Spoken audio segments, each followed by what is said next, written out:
title seems to be derived from Sergio Leone, Once Upon a Time in the West, Once Upon a Time in America. But there's also the original fairy tale element to it. As everyone surely knows by now, the film is set in 1969, the year, many believe, in which the cinema underwent a radical change as the filmmaking veterans, both stars and directors, were beginning to be replaced by a new generation who would take the movies into a different direction. It was also the year that the hippie revolution went sour. What started in 1966 with gentle people with flowers in their hair had, only 3 years later, been twisted and corrupted by drugs and crime into something quite chilling.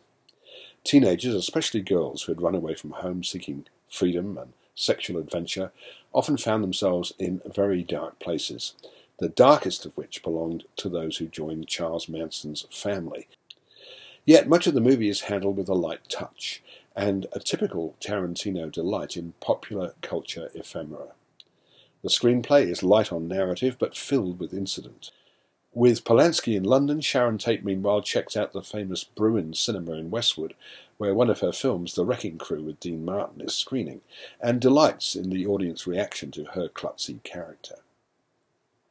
There's a sinister foretaste of what's to come when Charles Manson, a very brief role for Damon Herriman, comes to the Polanski house looking for Terry Melcher, the son of Doris Day.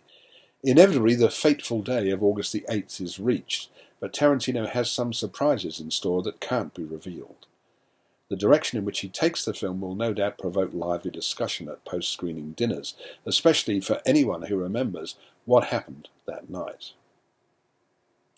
Once Upon a Time in Hollywood is the smartest movie Tarantino has made since Jackie Brown.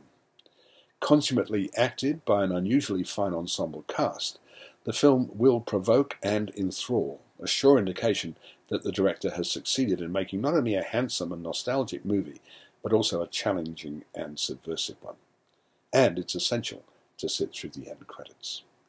I'm giving Once Upon a Time in Hollywood 4.5 stars.